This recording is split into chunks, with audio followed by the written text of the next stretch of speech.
So now the actual chapter is nature, objective and scope of audit. This is what the first chapter I think in your institute book. Getting it? Now this chapter, if you look at, we divided this chapter into 4 parts. First, some concepts of auditing we are discussing. Then we will be discussing about how to accept the audit. Then we'll be discussing what is independence, what is relationship with other subjects. Then we discuss about SQC principles. But we will not be discussing SQC now, we'll be discussing later. Okay, now.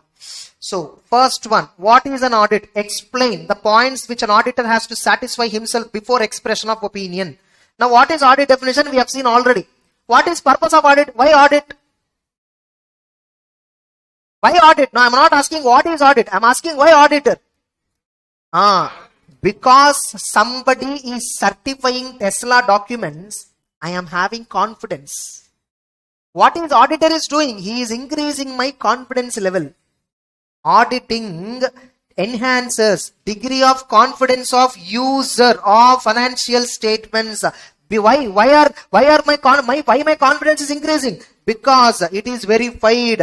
How are they valid? Are they accurate? It is verified by independent, unrelated, competent person. Able to understand? That's the purpose of audit. Next, now tell me, you are the auditor, right? You are checking books, balance sheet, P&L, right? What points you will check generally? There are so many things that we need to check, but generally as a points, what will you check? Will you check Schedule 3? Which means, will you check applicable financial reporting framework? Do we check accounting standards? Do we check, whether background invoices, documents, proofs and all? Company said, I have land worth of 1,000 crore, factory cost, plant and machinery. Okay sir, thank you, very good. Will you say that? Show me documents, title deeds, show me amount paid, show me bank statement. Will I verify or not? We will verify supporting documents, correct? Now company is depreciating plant and machinery. Depreciation, company plant and machinery, 100 years life. What will you tell? If 100 years life is used by a company, what will you say? How come it will come for 100 years? Suppose company purchased air conditioner, life for 50 years. Will AC work for 50 years? How many years it will work? Hardly 10 years. Correct? If company uses 50 years as life and calculated depreciation, don't you question that? Which means accounting estimate. Is it genuine or not? Don't you check it? Now company is depreciating company is following closing stock valuation methods, LIFO, FIFO, something they're following. I asked the company, sir, how do you sell the goods, sir? Sir, recent one the goods, whatever recent report, that we will sell it first. We will always make customers latest stock available. Which means company should follow which method of inventory valuation? LIFO, but company is following FIFO. How they are doing business and what they are accounting in the books, is it matching? Substance over form. Both should be same, no? Whatever I do in business, it should reflect in my books of accounts. So, if company is following FIFO, where LIFO is the style of business, don't I question it? So, which means I need to question accounting policy. Correct? So, see how many things I need to verify. I need to verify applicable framework. I need to verify accounting standards. I need to verify accounting estimates. I need to verify accounting policies. So many things I need to verify. I need to see background transactions. And tell me, between balance sheet, P&L and books of accounts, should they match or can they mismatch? Should they match? Balance sheet, P&L is a result of books of accounts. Books of accounts means journal entry. We post it to ledger. Then we post it to trial balance. Then from there we prepare P&L and balance sheet. Obviously, if I change something in books of accounts, one journal entry, my balance sheet P&L will affect or not? Obviously, balance sheet P&L should be in conformity with the books of accounts. So I should check books of accounts, financial statements, whether they are matching or not. Whether journal entries, purchases, sales, are they having supporting proofs or not?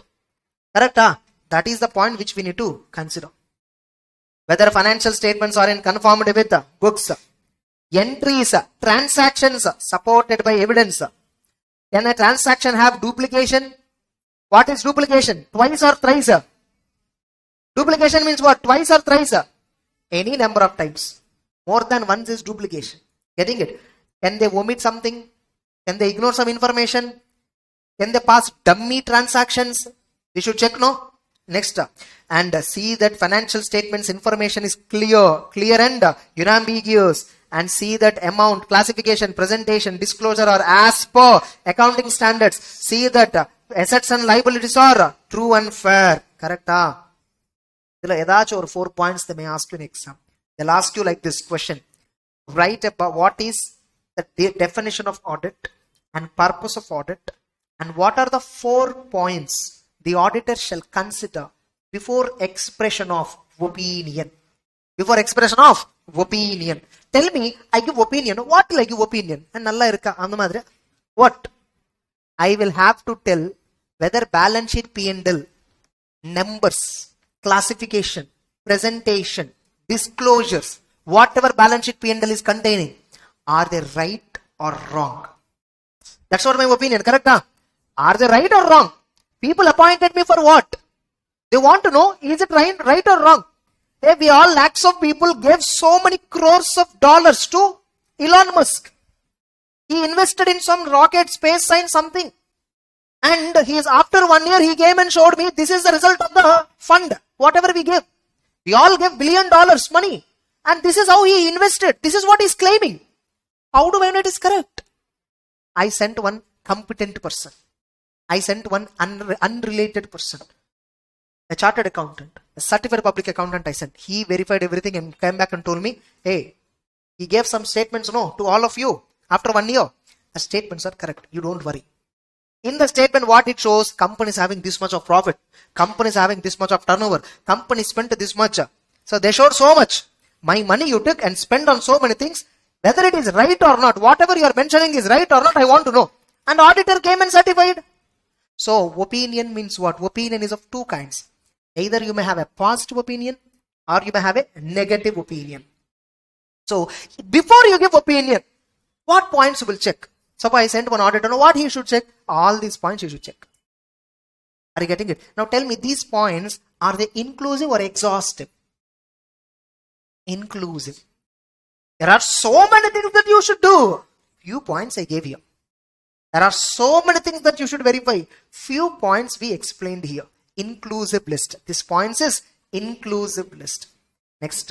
Now tell me, that auditor went and came back. Hey, you got balance sheet P&L right? I verified everything is correct. Does it mean company future is excellent? No. Am I giving guarantee about the future of the company? Or am I talking about Elon Musk intelligence?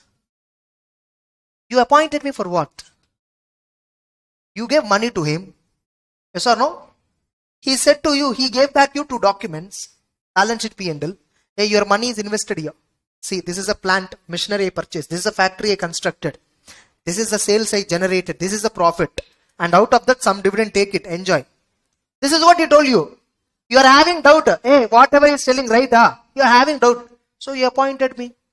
I went and came back and told you everything is right. That's it. How can, I am giving opinion on past. Whatever event already happened, past financial data, historical financial information. I am giving opinion on that. Getting it? How can you say it's a guarantee about future? How can you say it is about his efficiency? So is my audit opinion talking about management efficiency, management effectiveness? No. I am not talking about company future. I am only talking about past financial data. Is it right or wrong? Balance sheet P&L contains information about future or past. Historical means what? Past. Historical means not 17th century. Yesterday whatever happened is also called as historical. Understood? So that is what implications. The auditor opinion does not guarantee future viability, does not guarantee efficiency and effectiveness of management. What is efficiency? What is effectiveness? What is the difference? Effectiveness speaks about result. Efficiency speaks about process. Are you getting the point? Efficiency speaks about process. Effectiveness speaks about result, which is most important ultimately. Result is most important. Ultimate effectiveness is important. Now, how should we achieve that best result? Most efficient manner. Getting the point? So, how the Reliance Industries Board of Directors, Mukesh Ambani, how efficiently he is working, how effectively he is bringing the company into the future. Is my opinion talking about that? Is my audit opinion talking about Mukesh Ambani effectiveness? No need. Getting it? So, my audit opinion is purely on historical financials, whether they are reliable or not reliable. That's it. Clear? Everyone. Next. What is objective of auditor? We already finished this. The objective of the auditor is to obtain reasonable assurance. Sir, what is reasonable assurance? I'll discuss later. Getting it? Whether the financial statements are free from material misstatements, whether due to fraud or error, thereby making you express opinion whether the financials are prepared as per financial reporting framework. Check it out. Then give a report. How do you give your opinion? Orally with Maiga. We'll give a written document that is called audit report. That's it.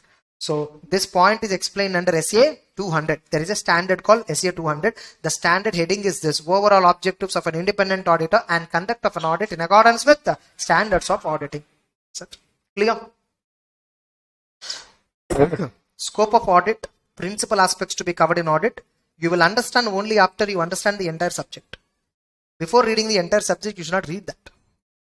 Getting it? Scope of audit. What audit covers, what audit do not cover. What are the aspects to be verified in audit? You should verify internal control system. You should verify accounting system. You should conduct risk assessment process. These are all, we have separate chapters. Suppose you see principal aspects of audit. Auditor has to study internal controls. What is internal control? We have a chapter. Systems and procedure. Nothing but internal control element. Correct? Arithmetical accuracy. How to verify arithmetical accuracy? Items of financial statements we have. How to verify authorization? Again, it's a control. Accounting principles we should verify. Getting it? Overall review, balance sheet P&L, verification of assets, verification of liabilities. How to verify assets? How to verify liabilities? Items of financial statements we have chapter. Yes or no? Finally, reporting. We have a chapter called audit report. If you want to understand this entire question truly, not sentence meaning, but concept, you need to understand remaining chapters. Clear? I think by this time you might have understood the difference between sentence and concept. Next. Now, tell me, is audit compulsory for everybody? Right now I'm taking class. You all have paid little fee. So no, some fees you have paid. And I incurred some expenditure. Is audit compulsory after this class? Is audit compulsory for me? Is audit compulsory for every type of business? No. Depending upon the law applicable to you. Depending upon the law applicable to you. How you registered your business. How you registered your business. You know, there is a hotel called Akshayam, you know, here. Alvapet, nearby. There's a hotel called Akshayam. It's a very good restaurant, decent restaurant. What is Akshayam legal form, you know? It's a partnership form. What is it? It's a partnership form. You know, Barbie Nation, it's a listed company. What is it? It's a listed company. You know, Sharavana Bhavan, I think it's a sole proprietary concern. It's a sole proprietary concern. And you know, Lalita Jewelry, it's a private limited company. You see, I'm showing you different businesses. They're all businesses actually. நம்ம சாப்பிட போவோம் சரவணம் இது partnership கம்பெனினா உட்காந்து இட்லி சாப்பிடுவேன் இல்லைன்னா வேணாம். Do you say that? No, right? I want idli and I want sambar in that, and Saravana Bhavan is special for that, and I go there. How they are incorporating their business? How do I need?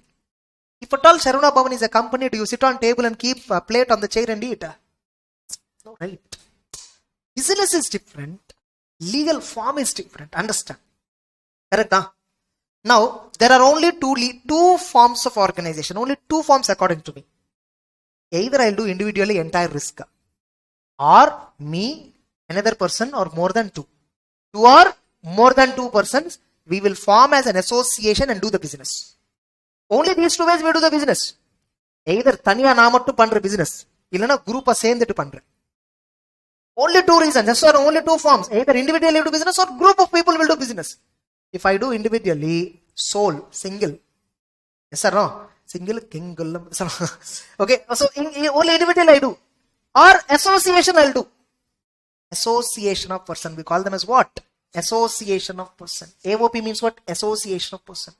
Now, whatever the way we do we register? Is it compulsory to register under company law? Not. Is it compulsory to register under partnership law? No. Is it compulsory on LLP? No. Now, Lalita Jewelries, no. They're registered as a private limited company. Getting it? Saravana Bhavan have not registered as a private limited company, maybe a sole proprietor. Akshayam registered under a partnership form. Barbeque Nation registered as a company, public company, went for listing, publicly traded share. Are you getting the point? But all of them are actually selling what? Food. Some are vegetarian, some are non-vegetarian, some are mixed. Correct? So, they are all selling food actually. It's a restaurant business. But the form in which the business registered is different. Now, if you register your business under Companies Act, your business organization is called as company. If I register my business organization under Partnership Act, I'm an AOP. Then it is called as partnership form. If I register my business organization under LLP, it's called as LLP. If I don't register my organization, but multiple of us are doing together, partners, but we didn't register anywhere, it's not partnership firm, it's AOP. Unregistered partnership firm is not correct word. Unregistered partnership, can I say unregistered company? Only if you register under Companies Act, it's a company. Without registering under Companies Act, can I say unregistered company? Correct. Same way, unregistered partnership is also not a proper terminology. It's association of person. Me and my friends associated. Are you getting it? And if I only do single person, I'm a sole, single owner, sole proprietor. Getting the point? Now, depending upon the law applicable for me, in some law, business must be audited.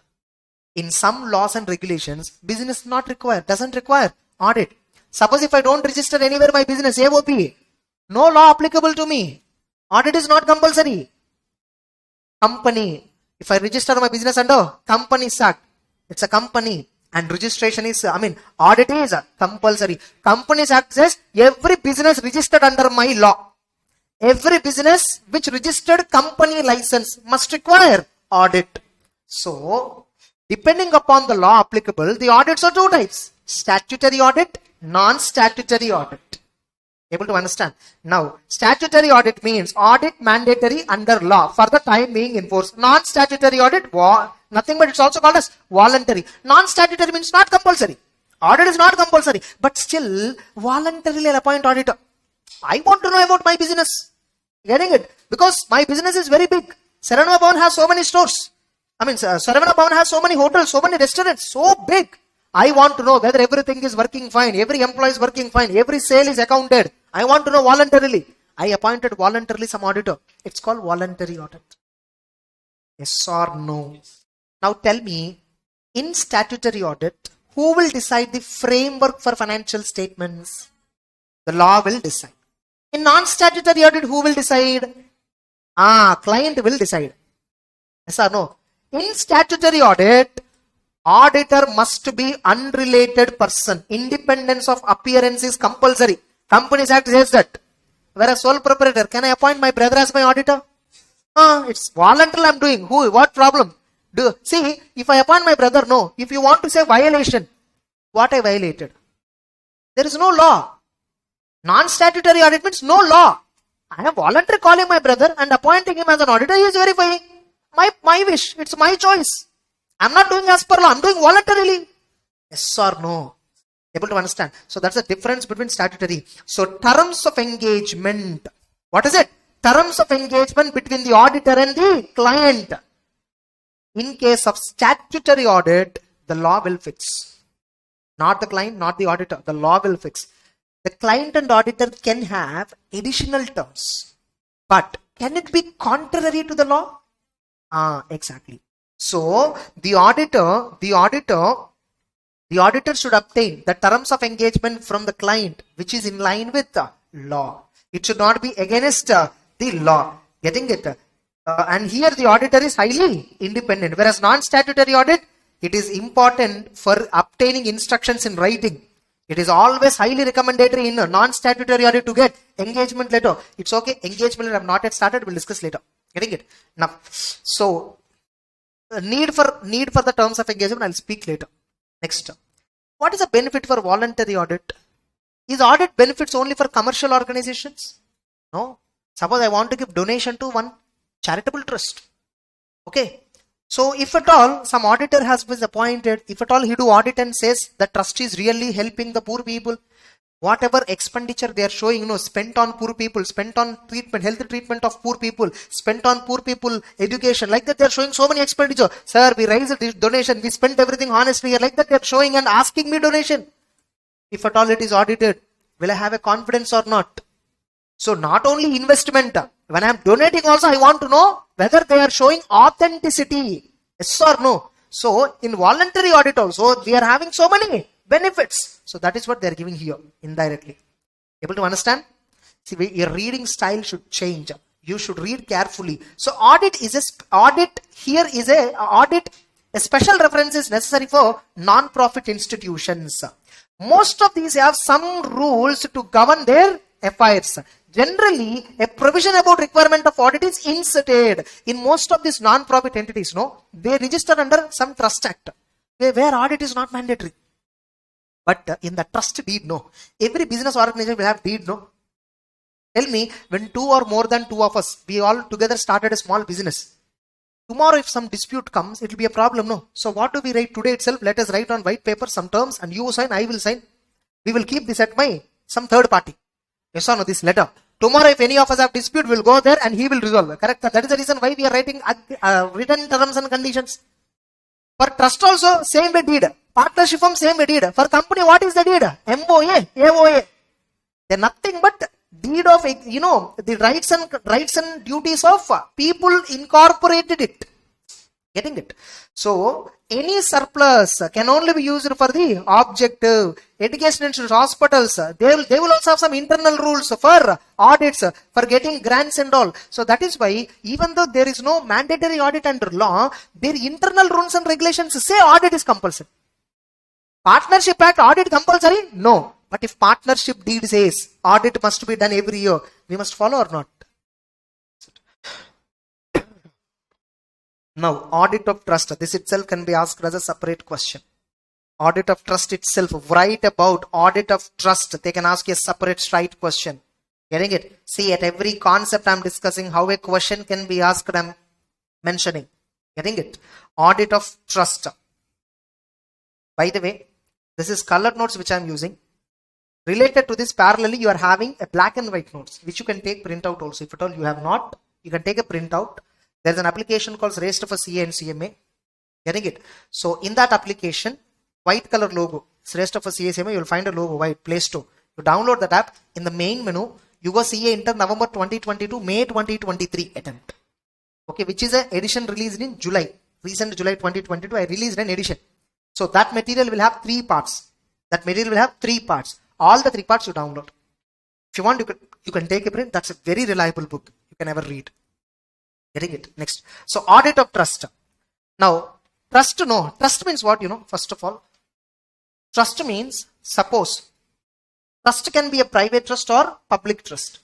Private trust means, suppose, there is a father and children.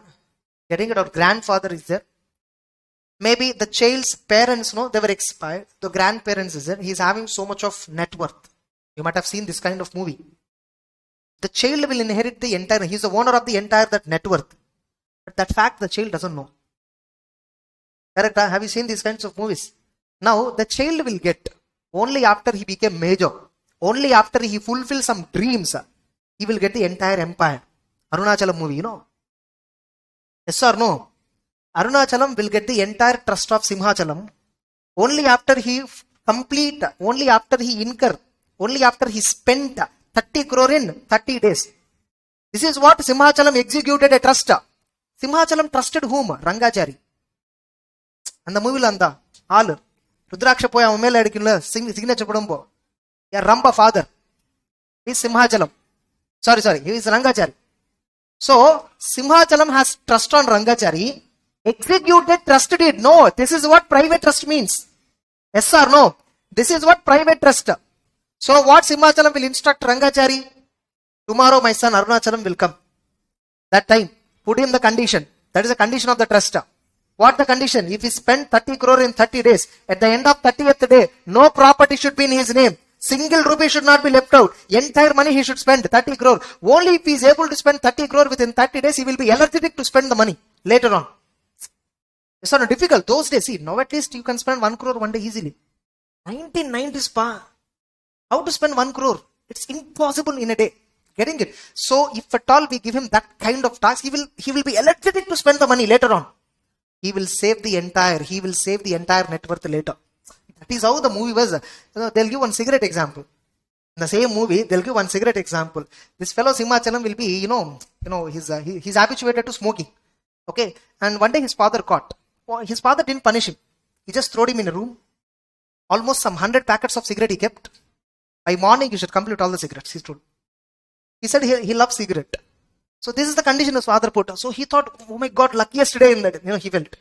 Night after 2 hours of, continuous smoking, he was irritated with the, entire cigarettes. By the morning, he decided the next day onwards he should not use one cigarette as well.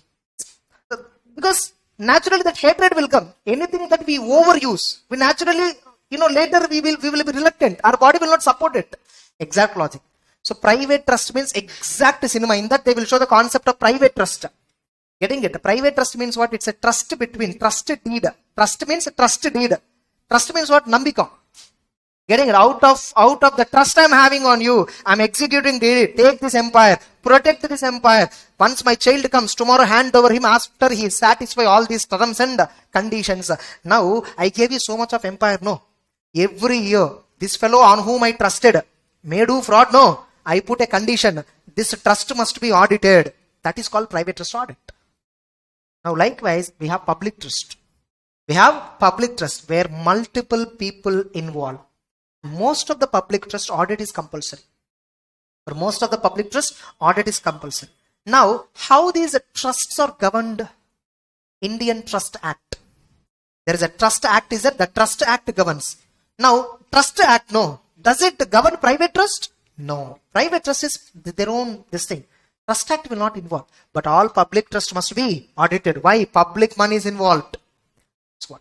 Okay. The trust may be public trust or private trust. They do business or they may do something else. There are generally two types of beneficiaries. Reminder, tenant for life. Reminder means what? If you spend 30 crore in 30 days, entire 3,000 crores is yours. Reminder, he will become. Getting it? Tenant for life.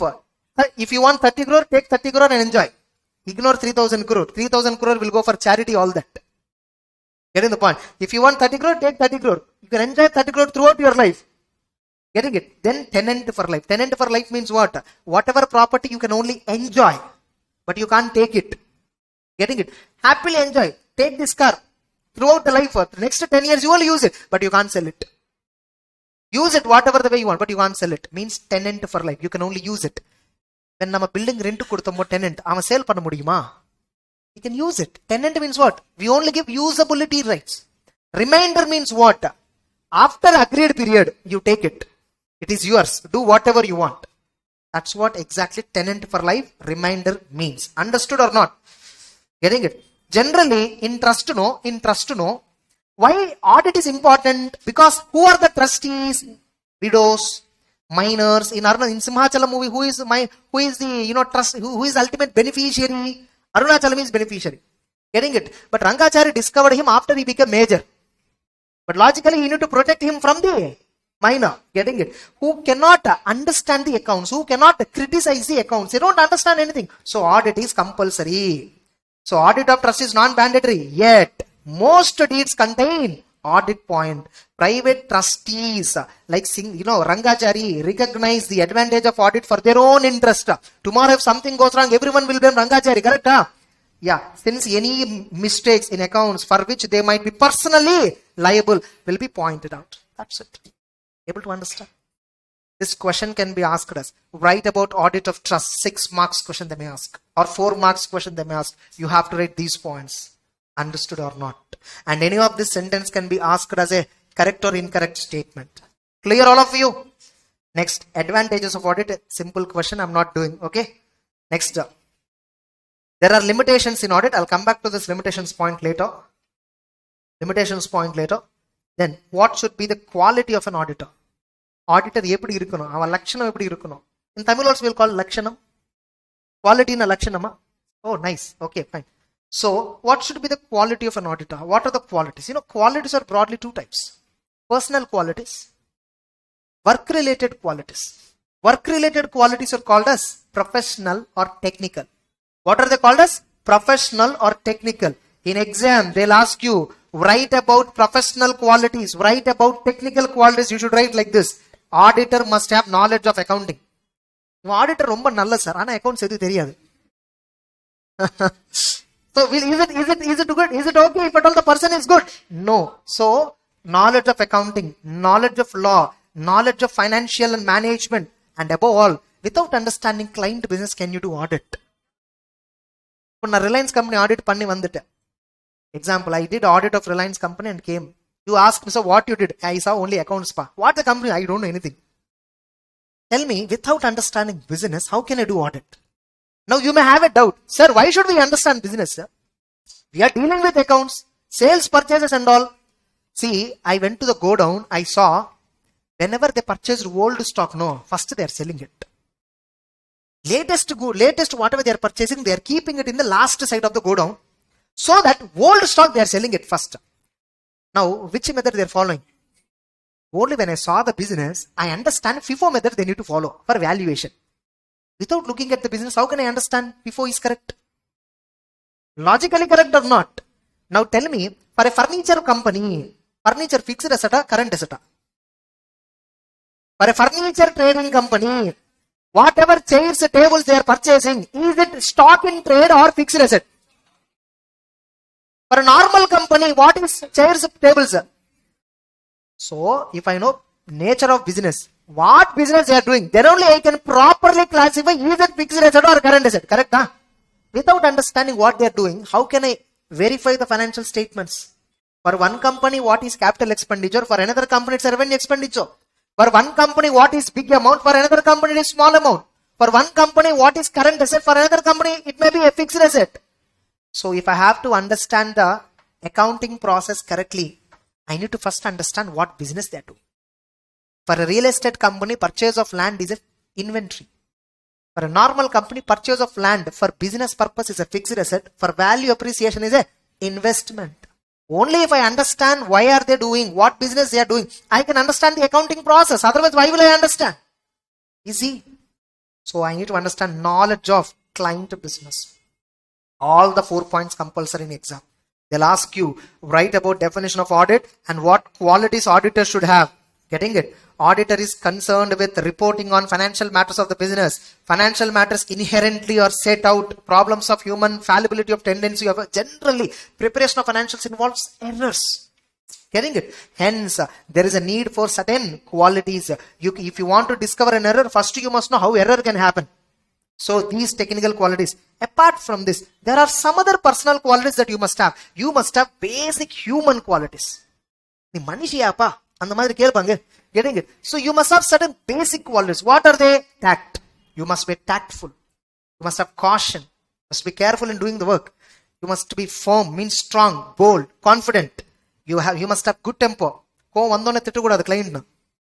Getting it? Suppose a client has wrongly valued. Okay,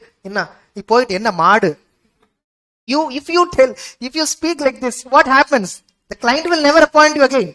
You must have good temper. You must have integrity, means what? Honesty and discretion. You must know how to take a decision. Industry, you must have knowledge. You must know how to judge. You must know how to, is it right or is it wrong? Is it correct way of accounting? They're doing business FIFO method and they're not following FIFO method in valuation of inventory. You must have good judgmental skills. You must have patience. You must be having clarity. You must be reliable. Client pon on a bank audit for we go for bank audits and we will be given cash physical verification. Manager pakra, on the side 2,000 rupees board. You must be reliable, no? Honest, no? These are all personal qualities. Now tell me, is this qualities required only for auditor? Are these qualities required for doctor? For every profession, right? These qualities are given by code of ethics. What is it? Code of Ethics. Code of Ethics is given by whom? Institute of Chartered Accountants of India. But remember, the Code of Ethics is there for every industry. You have seen Arjun Reddy movie, right? Maybe Kabir Singh movie, right? Or maybe some other movie, right? The doctor will be suspended in some movies. Why? He violated Code of Ethics, they'll say. What violated? Because he drank, குடிச்சிட்டு operation பண்ணியாச்சு. நான் operation பண்ண கரெக்டா இருக்கு, அது பாரு. நான் குடிச்சிட்டேன்னா கொடுக்க போலே என்ன? Can he claim like this? He can't. Why? Because if at all it went right, everything is fine. What if it goes wrong? So there is a code of ethics for engineers, there is a code of ethics for doctor, there is a code of ethics for lawyer, there is code of ethics for auditor, for every profession including teaching. Everyone has certain code of ethics that is called moral code. Able to understand? So qualities of auditor. Here the moral code is fixed by ICI. For doctors the moral code is fixed by Medical Council of India. For lawyers moral code is fixed by Bar Council of India, like this. Understood or not? So moral code means what? Ethical requirements. What are they? Ethical requirements. Auditor must be integrity, honest, sincere, straightforward to the professional work. He shall not be, don't associate with reports, with statements, communications, other information which is materially false, which is provided recklessly, where there are omissions due to misleading. Where there are omissions and they could be misleading. Can you sign these kind of documents? You must be honest. Don't sign something wrong. Don't sign something which is prepared recklessly. Correct? Next, objectivity. What is objectivity? Unbiased. When you're doing the work, ignore what relationships you have with him. Getting it? Unbiased. Getting it? So you should be fair, without bias, without prejudice. Impartial. You must be impartial. When I'm teaching the class, I must cover every student's interest. I must be impartial. Without bias, I should clarify your doubts, everyone. Yes or no? Next, confidentiality. Auditor, no? You are looking at the financial data. Not just balance sheet P&L. That is public document. But you are going inside the company. You are saying what is happening in the company. You saw books of accounts. You saw so many confidential documents. Can you leak it outside?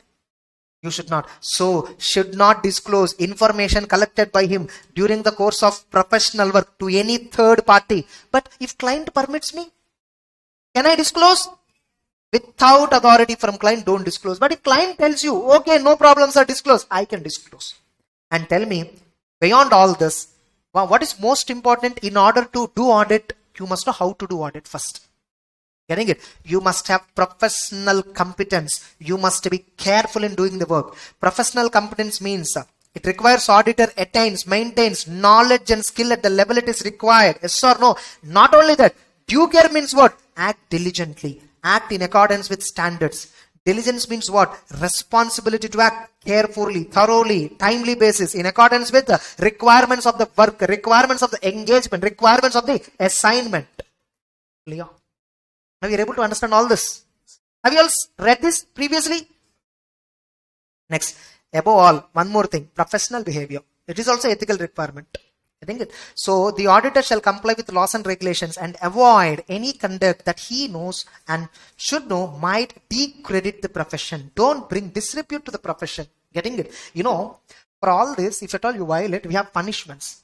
All the punishments we will learn at CA final. We have something called Code of Ethics, professional ethics. Suppose if a CA, if at all I'm alcohol, if at all he drink alcohol and make an accident. And at the night, especially police were caught him. And media person also there. Mr. Harsha made an accident. They will not write like this. A chartered accountant made an accident. Correct? This is how they are writing. A doctor made an accident. So only when the word is used, professional word, then only that news caught attention. Now tell me, am I bringing disrepute to the profession or not?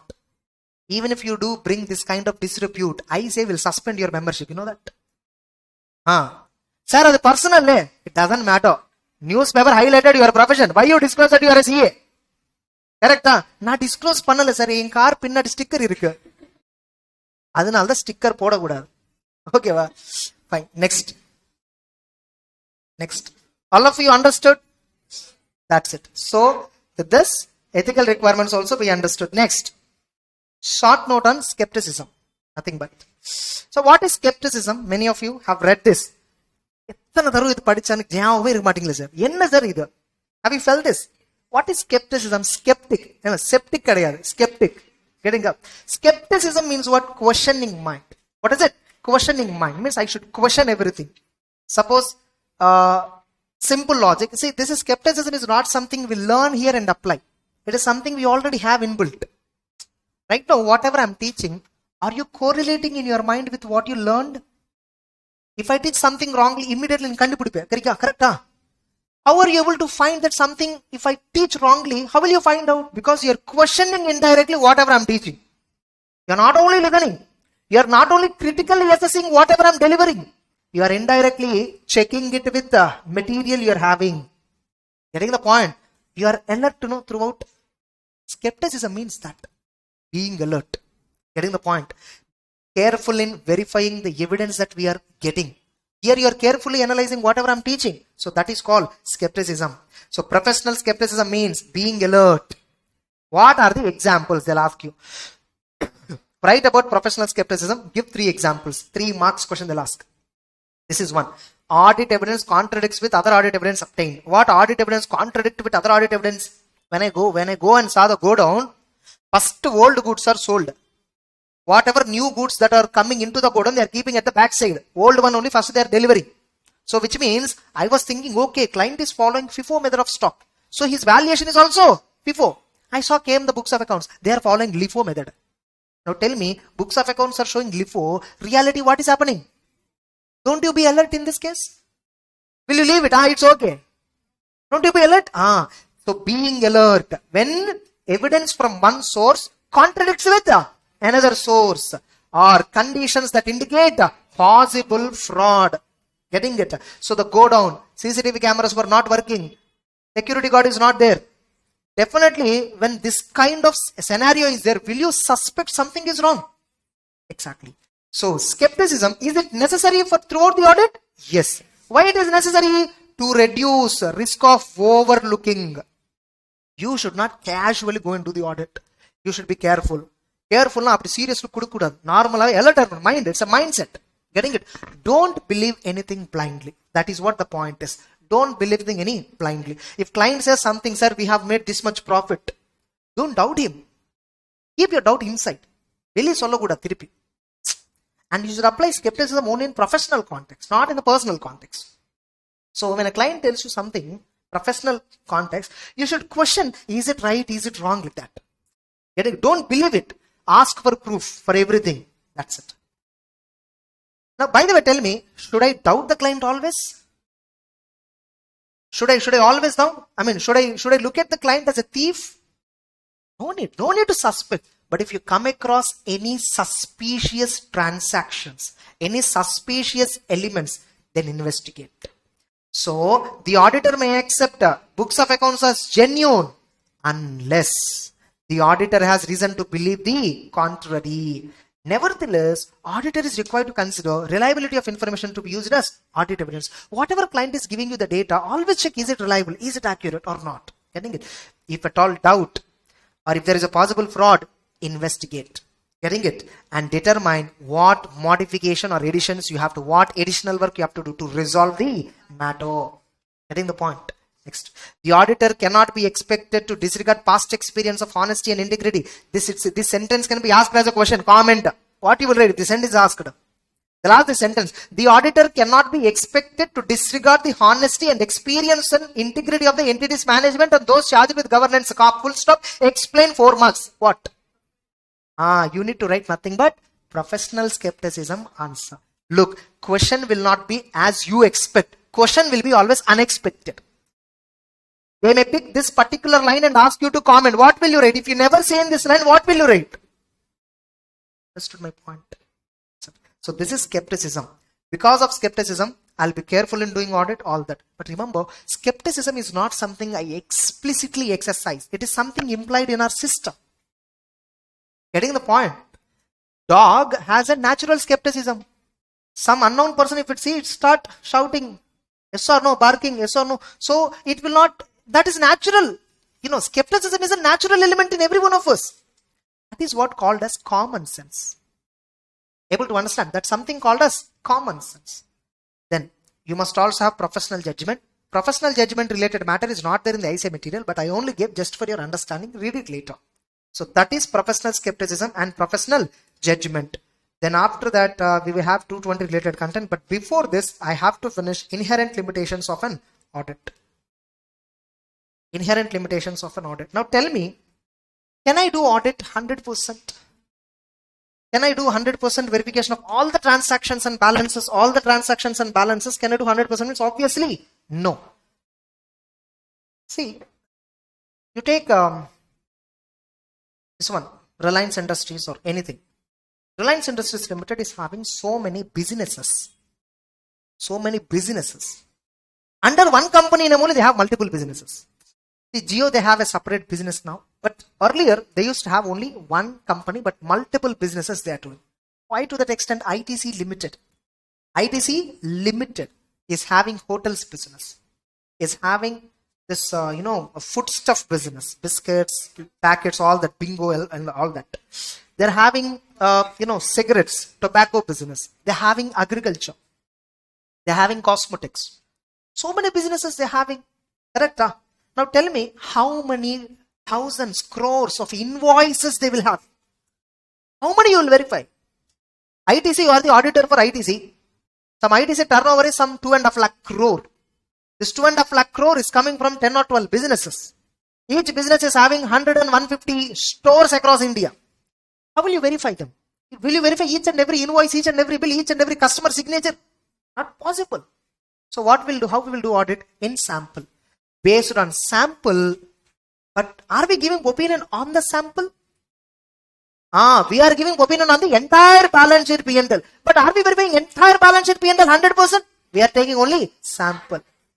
Based on sample, we are giving opinion on the population. Which means, if I say everything is true and fair, absolutely everything is true and fair, reasonably everything is true and fair. First of all, I myself did not verify 100%. How can I say absolute opinion? How can I give absolute assurance? I can only give reasonable assurance.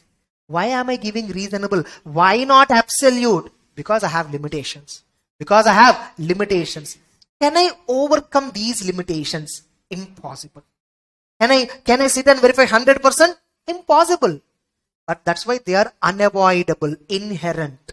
Inherent means what? Unavoidable. These are the limitations which auditor is having, which cannot be avoided. It's impossible. Unavoidable limitations. And that's why the level of assurance that we are giving is only reasonable, but not absolute. Only in investigation, we will give absolute assurance. Audit versus investigation means what? How audit is different from investigation. 4 marks question they'll ask. Getting it? In investigation, we don't do investigation of entire financials. Suppose in purchases some fraud happened. They will appoint separate investigator. Sir, please come detective. Please investigate. These are the staff. Try to investigate everything and then give me a report. That's an investigation report. Now tell me, he will go in depth in investigation. Because for him only one work, purchases. Now auditor, can he do the same in-depth work like investigation? I am not investigator, I am auditor. I only verify sample. Based on sample, I'll give opinion. Now you may get a doubt. Sir, we are verifying hardly 1% out of 100. Based on that, we are giving opinion. Why to verify that 1% also, sir? Didn't you get a doubt? Sir, why should we verify that 1% also? Why can't we verify 100%? Anyhow, we are not verifying 99%. Only 1% we are verifying and giving. We are only saying it is reasonable, not absolute. Even after we do fraud, so many mistakes will be there, no? Do we discover all the mistakes?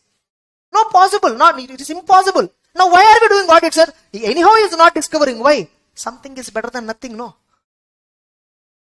Correct, huh? Something is better than nothing. Able to understand? On the same logic audit. Fundamental logic.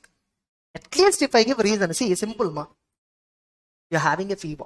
Or we are having a fever. We will not die on the next day immediately. But still we go for a hospital. Just to get the confidence. Hospital pona and adhe tablet kudupa. Medical shop lo pona adhe tablet kudupa. 99% of the cases this is same. Only 1% exceptional cases only patient condition will be severe. But 99% of the cases, no need to go to hospital, but we can directly go with the medical shop and get. But still, 50% of the patients will prefer to go hospital. Why? to get reasonable assurance. Correct? Exactly, audit. Audit is like a medicine. Getting it? It's a medicine. A medicine can only, stop temporary all these things, but cannot cure completely 100%. It is you who have to take ultimate care.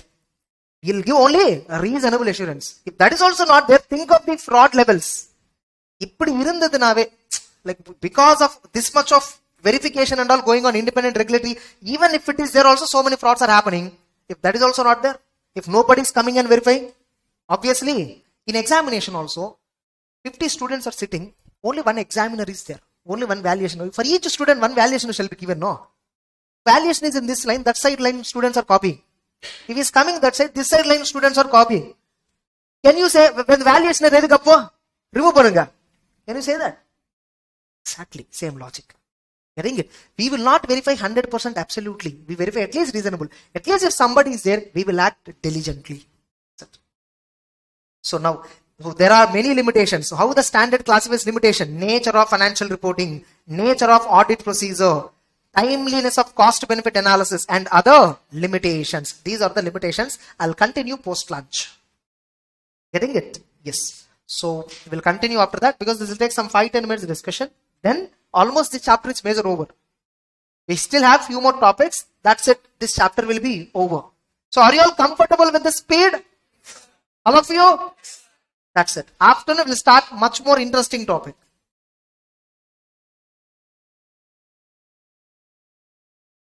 So we are actually discussing inherent limitations of audit, right? And what we understood is, no matter what, it is impossible for auditors to obtain 100% assurance. It is not possible at all.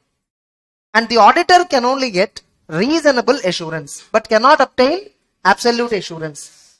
And the reasons are as below. The conceptual part I have already told. So just we'll look at the reasons.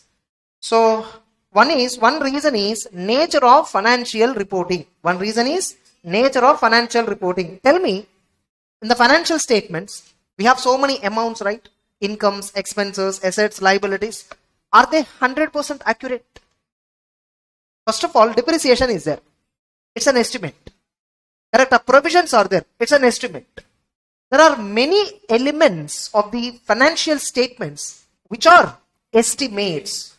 Now, financial statements themselves are not 100% correct. Getting it? How come the auditor's report on that can be 100% accurate?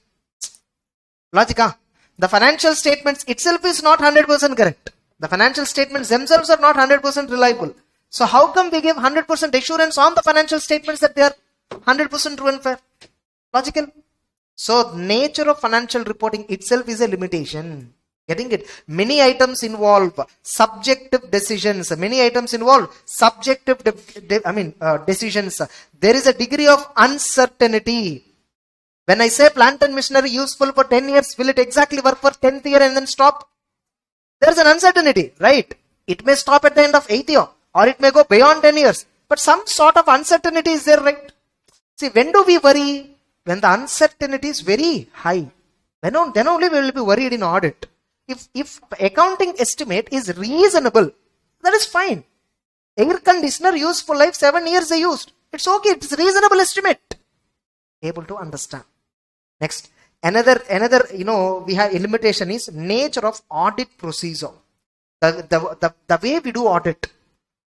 See, like in some cases, one way of audit procedure will give one type of evidence. Another way of audit evidence will give another type of evidence. Very simple. We have debtors or creditors. Everyone know external confirmation? Have you heard? Yes. What is external confirmation? Direct confirmation, third party confirmation. What is that? As on 31st March, in our client balance sheet, there is a debtor receivable from so and so suppliers. Sorry, so and so, agencies. Some 10 lakhs is there. We sent a confirmation letter. Sir, I am the auditor. In our client books, where I'm acting as an auditor, we discovered that you are liable to pay some 10 lakh rupee. Please give me a confirmation whether you are liable to pay 10 lakh rupee or not. So I am exercising external confirmation regarding existence of the balance. There is a balance existing in my books of accounts. How much? 10 lakhs. Really 10 lakhs balance existing? Is really debtor outstanding? I want to know. I sent a confirmation. He replied, yes sir, we are liable to pay 10 lakhs. Now I got a reply. Now tell me, debtor confirmed that he is liable to pay 10 lakhs. Does it mean he will guaranteely pay later 10 lakhs? Can I see here? I got a confirmation from third party. Yes, he is liable to pay. He also agreed. He agreed regarding existence. But is there any guarantee that do we recover in future? So the confirmation provides only regarding existence, especially in this example. But does it guarantee about recoverability? No. But in the balance sheet, we are showing it as an asset receivable. Yes or no? We are saying it is recoverable in future. But who knows whether it will be received or not? There is a limitation here, yes or no? So the level of evidence that we obtain, the nature of evidence that we obtain is only persuasive. What is it? Persuasive means we can only convince. We can only convince based on the evidence. Yes, there is a debtor. He also agrees that he has to pay. It will be recovered. But is there any guarantee that it will be paid by the third party for sure? Can we even verify that? No. That's another limitation. The nature of audit procedure, the method we follow sometimes may provide limited evidence, but it will not provide 100% dimension. 360-degree dimension evidence it will not provide. Are you getting the point? So, normal audit procedure may not be effective, especially if there is a fraud. Getting it? Fraud detection is not possible. And further, remember, do we discover, is it necessary for all of us to discover all the frauds and errors? Not necessary. So audit is not an official investigation, getting it, of the alleged wrongdoing. Accordingly, it is not, there is no legal powers like power of search and all for the auditors. They cannot go and do 100% investigation. There is no legal power given for the auditors basically. But remember, in Companies Act, we have right to inspect books of accounts. We have given power to search under Companies Act indirectly. But that power is useful for us only for the purpose of audit.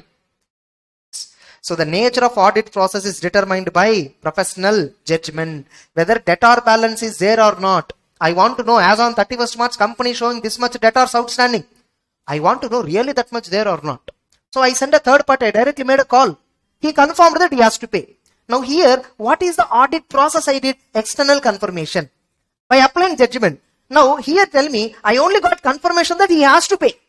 But later, will he pay or not? Who knows? These are all the limitations. Able to understand. So, look at. After I verified all the financial statements, I told people that everything is true and fair. Does it mean tomorrow the debtor will guaranteely pay? This is limitation. Look, take audit opinion only as reasonable assurance. Don't take it absolute. He is not guaranteeing about future. Based on past, he verified something and he is giving opinion. Next. Now, what is audit versus investigation? This itself can be asked as a separate 4 marks theory question. Getting it? So, they'll give you here, they'll give you this statement. The audit is this statement they'll give you and ask you to comment. Audit is never started with a preconceived notion about state of affairs, about wrongdoings, about some wrong, about something wrong which have been committed. About some wrongdoings have been committed. Getting it? So audit will not start about this preconceived notions. Hey, something went wrong in this company. Something is happening. That is why they appointed me. No, nothing happened. You are appointed every year. Every year you have to comment about books of accounts, financials. Are they fair or not? Getting the point? We are not doubting. If at all we doubt, why do we invest our money with them? If at all I doubt Elon Musk, why will I invest in his company? I will not invest. No, I invested. He is good. But then, I want a precaution. I have to take a precaution. I cannot trust him 100%. So I want an auditor. So audit will not start with a preconceived notion that something went wrong. You need not doubt the client. You need not suspect the client. You trust him. But you be careful. You be skeptical. Be alert. Maintain alertness. Be skeptical. Try to identify where and all loopholes were there. Getting it? And if at all you come across something, maybe the top management is very good. But some middle level management may be having a fraudulent mindset. Able to understand? This regarding this fraudulent mindset, all that we'll discuss in fraud chapter. Clear? Next, another limitation. Another limitation that we have is we need to balance financial reporting, timeliness and cost benefit.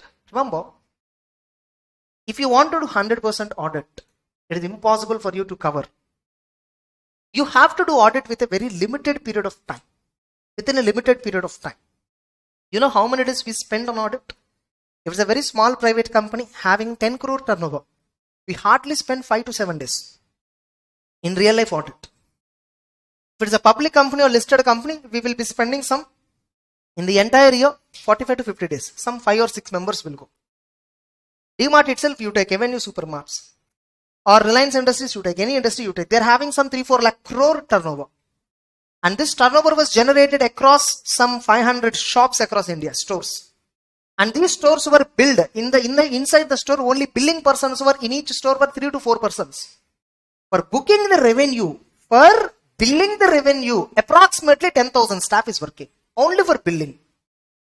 Imagine this is only sales. What about purchases? What about stock?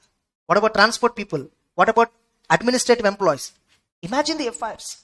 So is it possible for me to verify 100% everything? Not. So I need to, tally between time and cost. If at all I want to do work more amount of time. See, remember, cost means not money. Resources consumption. Cost means what?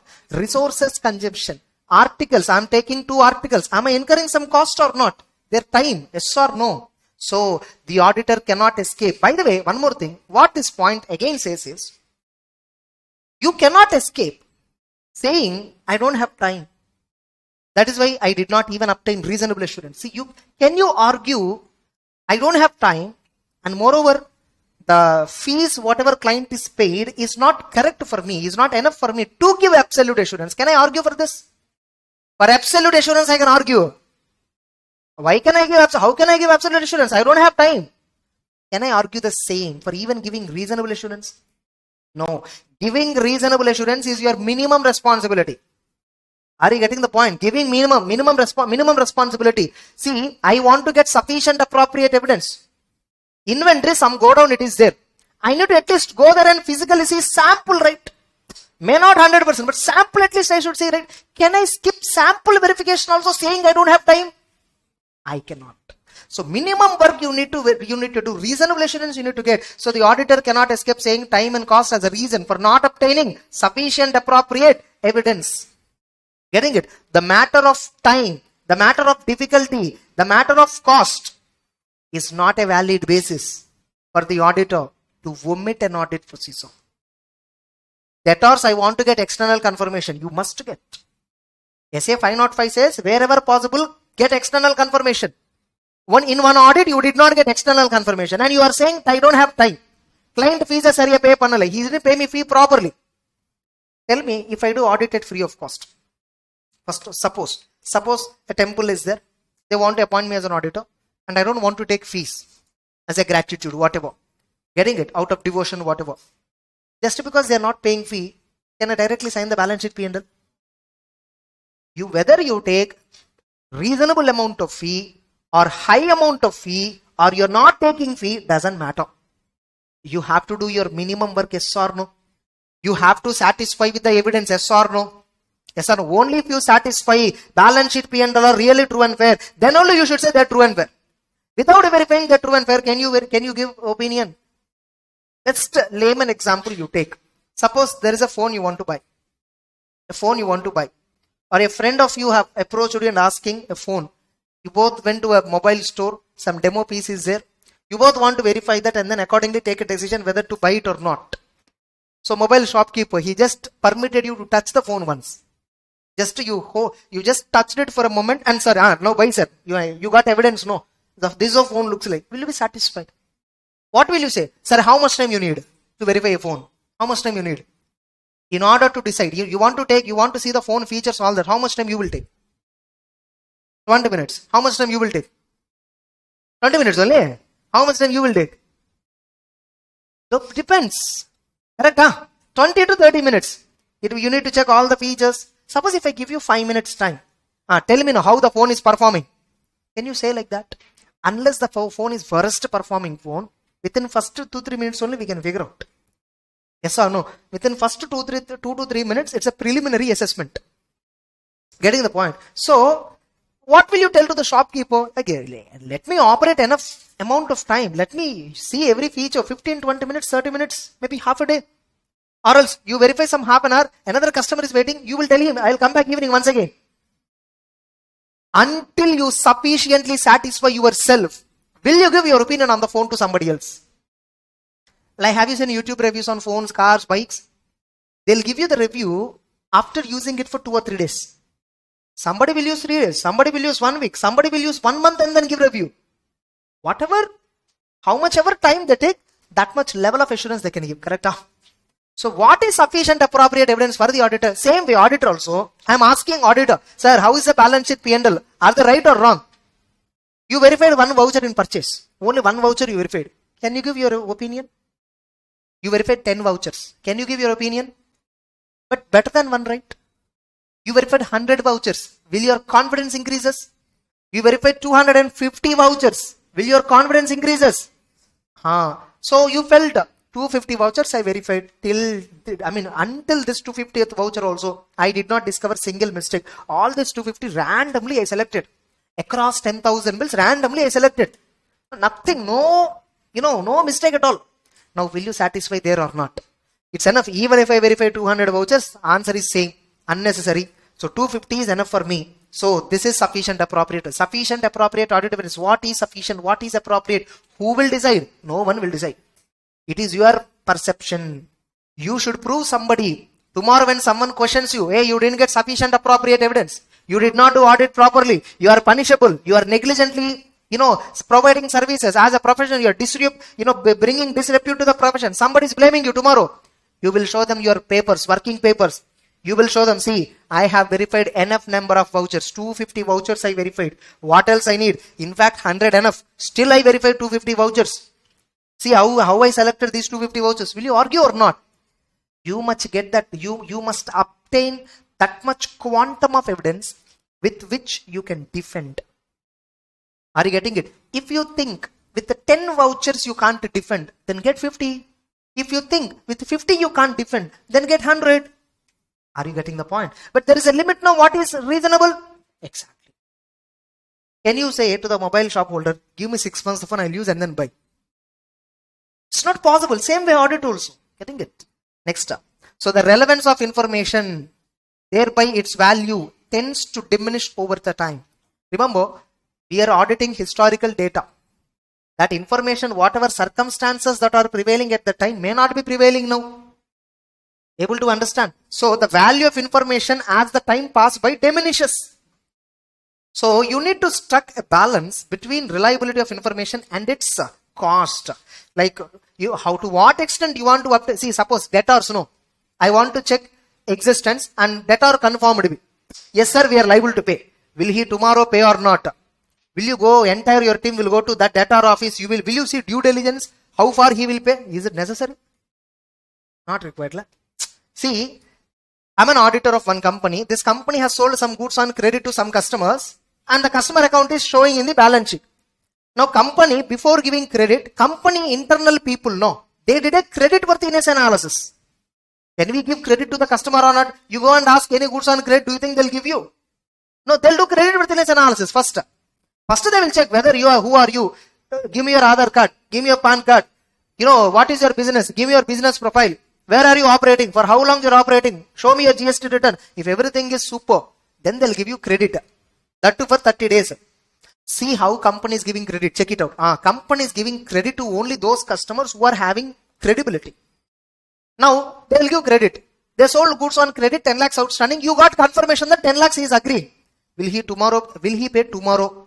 After 2 months, his due date is coming. Will he pay that time? Will you go and sit in the debtor's office until he pay? So, it is not possible for you to do all that. Your resources will not support. Next. So, due to many other external factors, audit shall be completed within a limited period of time. So, this is also one more limitation. Able to understand, all of you. So, you cannot say time, cost, difficulty as a reason for not obtaining sufficient appropriate evidence. Don't say. For absolute assurance, you can always argue, hey, absolute assurance, why you didn't give? Time is not there, you can say happily, no problem. But for giving reasonable assurance, you cannot. So the matter of time, difficulty, cost is not a valid basis for you to omit and proceed so. Or can you satisfy with less than persuasive evidence? What is persuasive? You must at least get convincing evidence, correct? You must convince, no? Until you get convinced, you have to do audit. You have to verify the things, correct? See, before convincing, will you buy the phone? You may convince after half an hour. You may convince after 45 minutes of verification. But first you must convince, correct? Can auditor obtain less than convincing evidence? Auditor should obtain how much evidence? Whatever the number where he will convince. Convincing evidence means what? In audit, technical term is what? Persuasive. Can auditor obtain evidence less than persuasive? Not permitted. Persuasive is convincing. Convincing means sufficient. Sufficient appropriate evidence. It is mandatory. Able to understand. That's it.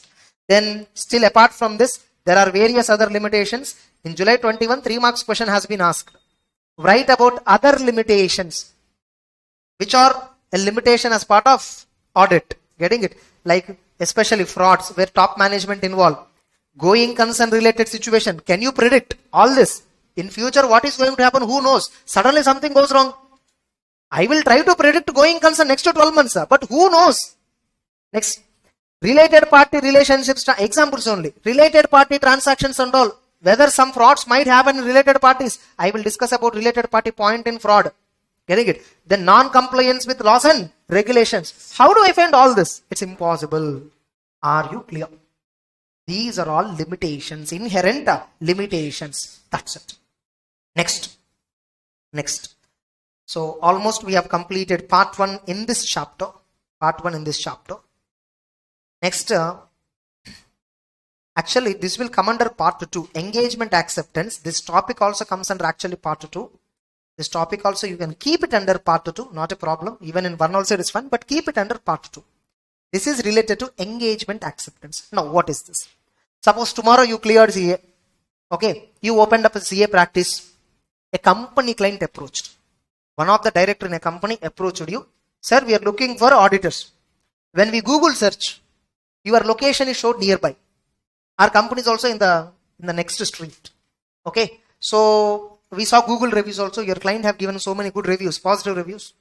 So just, the company director came and explained you everything. Now they want to appoint you as an auditor. Will you directly accept? Won't you check some points? What points you will check?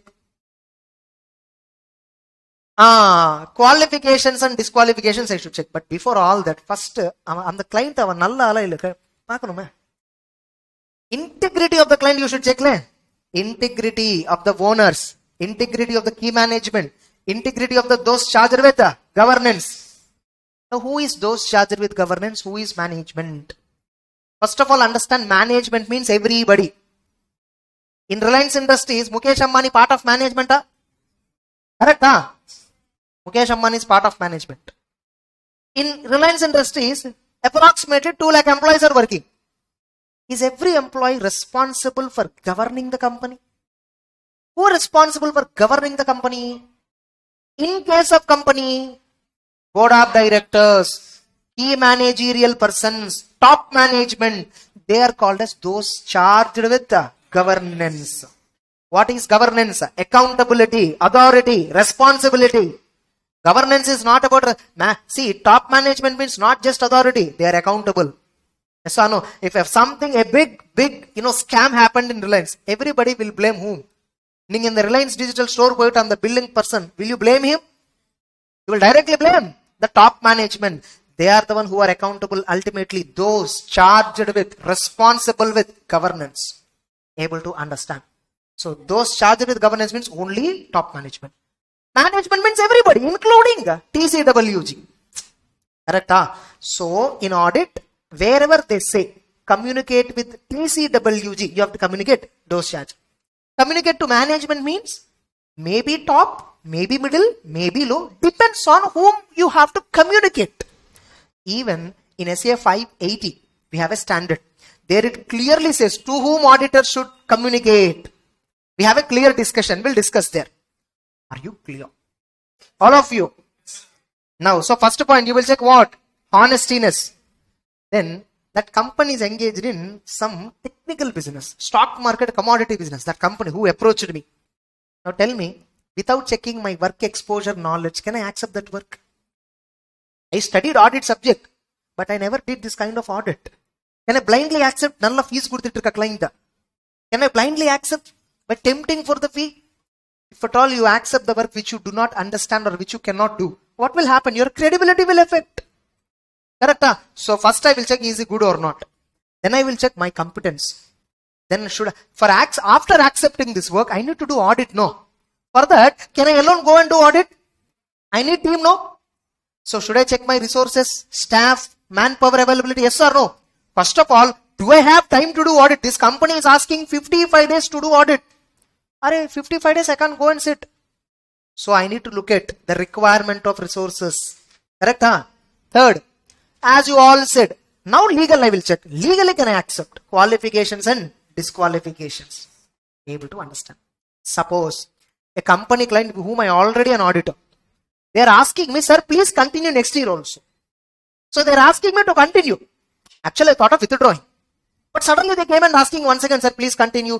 You're a very good person. Something they're saying. Now tell me, all these points, same points, I'll check whether I continue or not. Is the management good? All last 3 years I'm working, they're good. I have resources. I'm competent. And ethically also I'm fit. Can you check past experience also? Because you already associated with him. So significant matter that have arisen in previous engagement and their impact on continuing relationship. In case of existing client who is asking you to continue, you will check what? Important issues arisen in past. If it is new client, only 3 points. Integrity, my competency, ethical requirements. That's it. So that's why you see the question. Mention any 4 points which help the auditor in accepting and continuing client relationship. Able to understand this? You might have seen this earlier. Have you seen in this perspective? Getting it? So before you accept a new client, before you accept a new work from new client, what points you should check? Before you decide to continue existing work with the existing client, what matters you should check? Before you accept new work with the existing client, in any way the question can be twisted. What are the points the auditor shall consider before accepting new engagement from new client? What are the points the auditor shall consider before continuing existing engagement with existing client? What are the points the auditor shall consider before accepting new engagement from existing client? Anyway, they can ask. What points you will consider while acceptance and continuation of relationship with client as per SA 220? This is the answer. Easy or not? Suppose, no, tell me this sentence itself they'll give you and ask you for 3 marks question. So for if they ask you this sentence, you need to write the above answer. The engagement partners, if at all he obtains information that would have caused the firm to decline the engagement, had that information been available earlier, the engagement partner shall communicate so that the firm and partner can take necessary action. Full stop comment. They'll ask you this question. You need to understand what is the sentence exactly, not the meaning but the concept. Now tell me, I'm a partner newly joined in this firm. In this firm already existing partners were there. Suddenly one client approached. He's asking me to do audit work. He thought he's a new person. So I accepted. Later my firm people told me, sir, that client and all we don't accept. We had an issue in the past. Let us not accept. Now if this kind of issue had that information available earlier, if I know that information earlier, will I accept this? Now what should I do? Since I accepted, I will first communicate with my firm. Now we all sit together and discuss. Take necessary action. That's it. What action they might take? They may decline, they may withdraw, they may resign. Able to understand. So this statement can be asked and asked you to comment. That's it. Next. Now, letter of engagement. After that, I'll come to the above topics. What is the letter of engagement? Look, the persons for whom we are doing audit. Simple example. Lalita Jewelers Private Limited. The MD is Kiran. Yes or no? That uncle. Brand ambassador. Hey, no, we should not. He's really motivated, he's such a powerful person, obviously. You must have charisma to project yourself. And obviously, he is very handsome, no doubt. Yes or no? Even at that age, he's maintaining that level of fitness. Yes or no? So obviously, no doubt, and he is projecting himself so powerfully. If at all even a separate brand ambassador come, Lalita Jeweler would have been not that popular. Correct? Huh? Now tell me, is that uncle, whoever is there, Lalita Jewelers MD, is he aware of audit definition? Is he aware of Schedule 3? Is he aware of financial reporting framework? But we have a question, right? What are all management responsibilities? What are management responsibilities? Management is responsible for preparation and presentation of financial statements as per applicable financial reporting framework. Management is responsible to design and implement internal control systems so as to prepare financials in true and fair manner. Management is responsible to provide the auditor with information. Management is responsible to provide the auditor with explanation he is asking. Management is responsible to permit the auditor to talk with anybody in the company. Unrestricted access to persons. That is what preconditions to audit question. That is what preconditions to audit question. All these points, is the chairman aware of? Are board of directors aware of? Definitely no. And you might have seen in your offices, wherever, if at all you have done articles, or if at all you might have heard this discussion. Auditor is there, he'll take everything. What? He'll take everything. Whatever fees you give, he'll take it happily. But he will not take everything. Yes or no? Tell me, a small restaurant people were there. They incorporated their business as company. Bad luck. The CA suggested them. Why CA will suggest to incorporate company? Because we'll get fee. Why company that person? In this, many CAs, they recommend. Have you seen private companies? In private companies, the shareholders are, one person will be there, he is the one who is doing business. There are two more shareholders. இவங்களோட அம்மா இவங்களோட பாட்டி பாத்தீங்களா அந்த பாட்டிக்கு கையெழுத்து போடவே தெரியாது example she doesn't know how to sign itself and she is a board of director in a private company. She is a director and she is chairman of audit committee. Getting it? Now do they ever of all these formalities? These are designations which we give, yes or no? You see, in Reliance Industries, Neeta Ambani is a non-executive director. And do you think she is aware of all these financial statements, formalities, all the things? No. Fundamental question I'll ask, ignoring all this aside. In any contract of sale or contract of service, who should give terms and conditions? Who should decide the terms and conditions? Will buyer decide or seller decide? Will service provider decide or service receiver decide? Terms and conditions. Common sense provider. When you are attending to this class, what are the things that you must know before you attend to this class? Who gave terms and conditions? I give. When you are going to a movie theater, terms and conditions somewhere they would have mentioned. When you are going for any hotel, terms and conditions would have been mentioned. Will you fix terms and conditions? No. Why you don't fix terms and conditions? Because buyer or service receiver may not know all the complications. I may not know all the problems that might come in future. But who will know the problems? The person who is dealing with. He will know the problem. I know what kind of questions you will ask me in future. Getting the point? Because I am doing in that activity. Same way in audit, terms and conditions, who should make it? Auditor. Sir, but just we decided, in the previous class, statutory audit, law will decide. We will also agree with law only. Whatever law terms and conditions were there, we will put the same.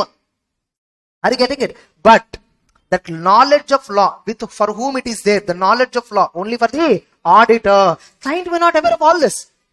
Client, they appointed you. Sir, நீங்க வந்து audit பண்ணுங்க அப்படி some oral Saravana Pavan proprietor வந்துட்டு, sir, you do audit, sir. I said, okay. And he is thinking, I will only prepare books of accounts, I will only prepare financial statements, I will only do audit, I will only file IT return, I will only take care of GST. He is thinking, auditor ella paathirpa. I'm not doing everything. For what purpose I'm appointed? Only audit. Now I should tell this to my client, no? That's why letter of engagement is required. So who should give this letter of engagement? Auditor should give to client. Prescribing what? See, this is letter of engagement to board of directors. Scope of work. Scope of the engagement, nature and scope of the work. I am appointed as an auditor for conducting audit of financial statements. The audit is conducted with a view to give opinion thereon. Auditor's management responsibility first. You are responsible to prepare financials. You are responsible to comply internal controls. You are responsible to give me information. My responsibility. I will do audit on a sampling basis. I will give reasonable assurance. I will not give absolute assurance. Correct? Huh? So, you see engagement letter, how it looks like.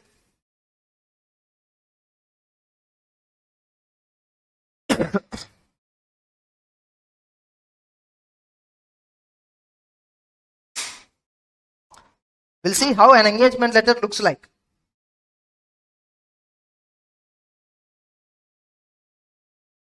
Is it visible clearly?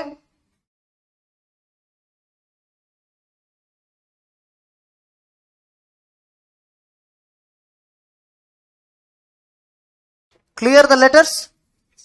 Yes. So, letter of engagement. Letter of engagement. என்ன ஆயிடுச்சு?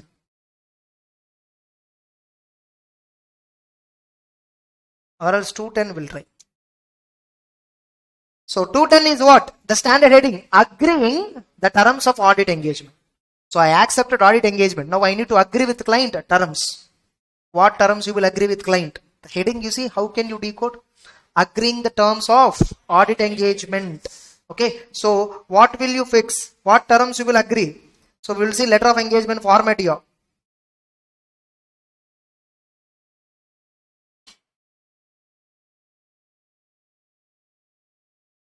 You see, this is an audit engagement letter. To whom it was written? To board of directors. What? To board of directors. So this following.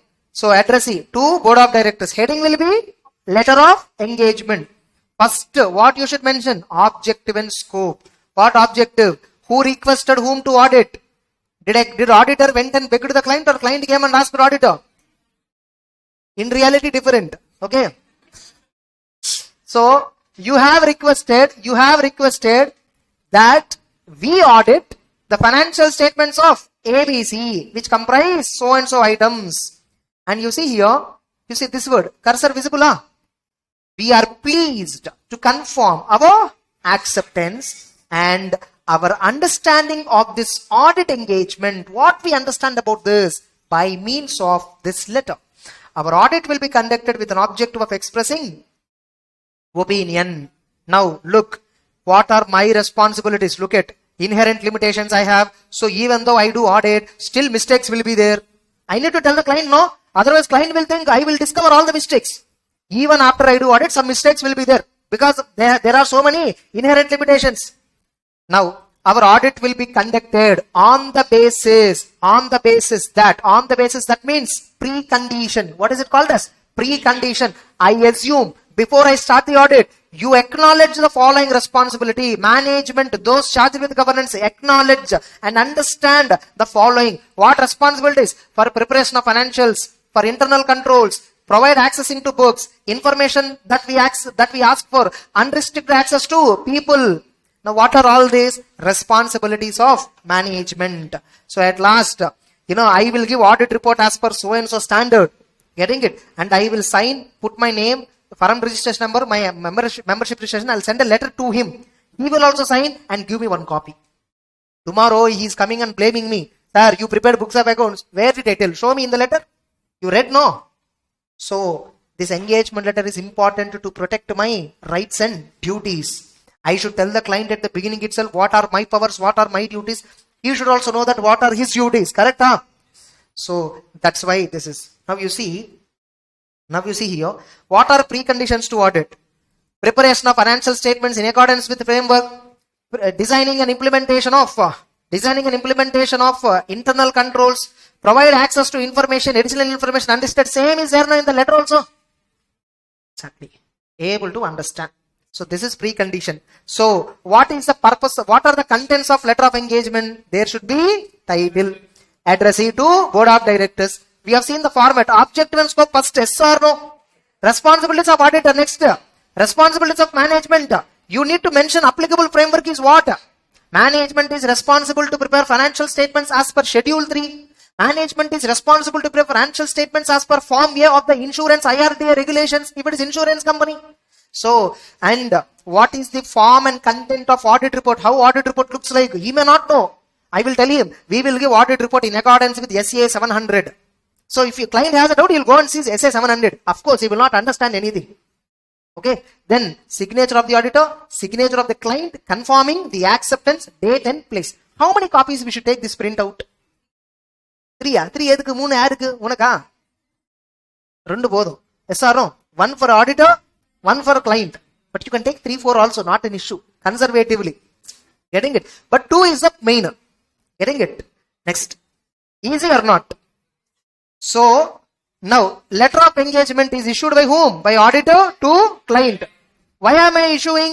Tomorrow if any dispute comes, I can show. So reducing the chances of misunderstanding. Why? Where and all we misunderstand? Regarding my scope of work, regarding my objective, regarding rights and duties, we may have problem. Tell me, in which audit it is very, very important? Stat or non-statutory auditor? Non-statutory. In stat audit, if some dispute is there, law is there to clarify. In non-statutory, what is my scope, what is his scope, nobody is there to clarify. So we should only discuss. In case of non-statutory, issue of letter of engagement is highly recommendatory. Therefore, for both auditor and client, that each party should be clear about the nature of the work. It must be written, it must be kept reduced to writing and should exactly specify the scope of work. Correct? Huh? In case of partnership firm, few more precautions we need to take. Yes or no? The appointment of auditor is normally governed by partnership deed. So the chartered accountant, when he is appointed for undertaking professional assignment of a partner by a firm, first he should get a clear idea of the what is the service with reference to partnership agreement. So whenever a partnership firm appointed, don't blindly accept. Check partnership deed. Who appointed you? The person has authority or not? Check it out. Are you getting it? Now, they'll give you this point in exam, partnership firm point in exam, and ask you comment. Which point you will write answer? This answer you have to write. Letter of engagement answer. Understood or not? You see how in different ways a questions can come. I'm giving you all the idea. Yes or no? Mostly in another 1 or 2 days, this entire smart notes I told, right? We are going to give it as a A5 book, small novel type book. Getting it? You can, anyhow, you're looking at this. What I have decided is whoever have come for physical, getting it? For all of you, 1.8 view. What is it? 1.8 view. What is 1.8 view? If at all the class is for 100 minutes, you can watch the class for 180 minutes. Which means 100 minutes you watched. Somewhere some 40 minutes, 50 minutes you have still have to. Another 40, 50 you watched. 180 minus how much already you watched? 100 you watched plus 50, 150 over. Still another 30 minutes you can watch the video. Which means 100 minutes video you can watch it for 180 minutes. You may watch at higher speed or lower speed. Doesn't matter how much video duration you watched. That will only count. So with the 180, with the 1.8 view, I'll give you Google Drive access. For all of you, I'll give you Google Drive access. Just make a list with them. I will tell them tomorrow, day after, you can just give them the list. You will get once again backup Google Drive class. Only thing is, for that 500 rupees extra charge you have to pay, because I need to give Google Drive encryption. We have a key cost. Only that, just a complimentary. So that tomorrow, day after, I'm releasing this book, probably bulk. Getting it? So some 100 copies will be ready within 1 or 2 days. So that if you want to buy and then once again take the book and once again want to watch this class, you can watch it. All of you? Yes, whatever this 25-26 hours net recording will come, right? Until I'll give you backup. Next. It is your choice. Whoever wants, pay that additional charge and then take. I'll tell you what is the price, all that. Some 500 rupees is enough for backup. You don't charge anything else. For a new admission only, we will take price, okay? For you, 500 rupees additional charge is enough. Next, even for CA final also, I have given in the class itself. I don't have a thought, but I just decided to give once again so that you can watch in exams within this. Okay. So 500 rupees is the Google Drive cost, and book cost will be some 300, 350 something, it will be there. That A5 book cost. Getting it will be having 150 papers with binding proper everything, it will come. Okay. Anyhow, I myself have not seen the book. Today only we ordered. Maybe it will take 1 or 2 days to come here. Next. All of you understood or not? Now tell me, letter of engagement. Is it mandatory that every year should I send this? Suppose a client appointed me for 5 years. Companies, they will appoint me for 5 years. Non-government company. Now, should I send every year this letter of engagement? Not required. One time it is enough. Yes or no? But whenever there are changes in circumstances, if there is any indication that entity misunderstand, that time when they misunderstand, why will you send the same letter again? They misunderstood already. Will you give same letter again? What you will do generally, we will give one more letter with clear-cut explanation. Getting it? Or some terms have been changed. Or law has been changed. Law is saying now you should give every year. Or financial reporting framework changed. Or audit reporting requirement have changed. Until financial year 17-18, the audit report format is different.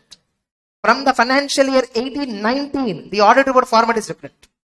So I need to give letter of engagement once again when formatting changed. Generally 5 years I have been appointed. 5 years I need not worry. Next, change in management. Originally I gave letter of engagement to previous people.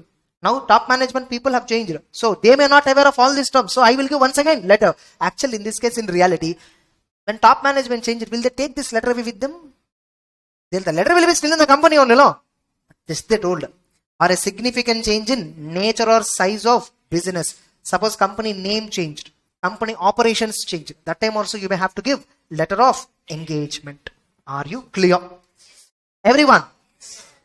Next. Suppose management is asking you, sir, they have taken letter of engagement. What they need to do when you send letter of engagement? They need to read, sign it and then send you back. But instead of signing and sending back, they are asking you, sir, these terms please, I don't want to agree. I will not prepare financial statements. You are saying I am responsible, but I will not prepare. Please, you only prepare, they are asking. Will you accept? Audit, maker and checker should be different.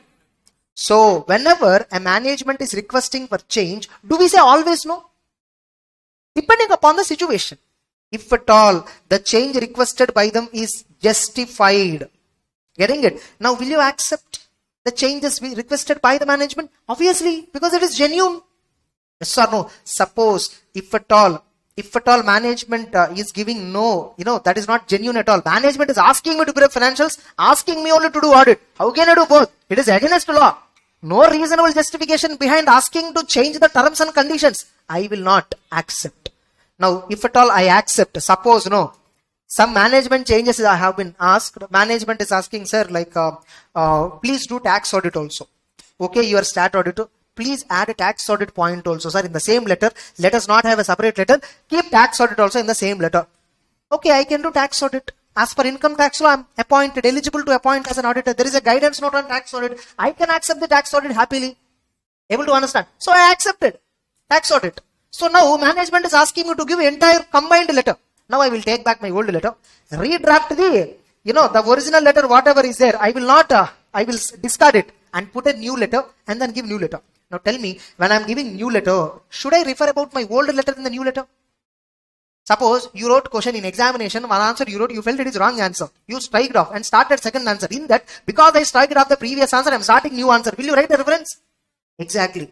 So the report, new letter, will not include reference to original work. Will not give reference to procedures that you already performed. Understood the points? Next. Suppose no, you did not accept. Management is asking some changes. You felt it is not correct or you don't have time. Whatever. You did not accept. Management also not cooperating you properly. What will you do? Management is not, cooperating you at all. No, sir. Without accepting that, we will not, cooperate with you. You cannot. We will see how will you do audit. Management is blamed, blackmailing you like this. What will I do? Withdraw. Resign from the company. Suppose if withdrawal is not possible. Here it is not given. Just I am telling, if withdrawal is not possible. What sir, withdrawal not possible. And the mother circumstance irika. In listed companies, we cannot resign in between. There is a condition. There is a condition in listed company for quarterly results that time. After 45 days from the end of the quarter, if you want to resign, you can't resign. Getting it? There are some conditions which you will understand at CFI. So there are some cases where withdrawal is not possible, resignation is not possible. So better always take what? Take a legal opinion. And whenever you want to withdraw, you have obligation to communicate. No. Suppose you felt humiliated. Next day onwards, you're not going to the client office. Is it deemed resignation? Resignation must be explicit.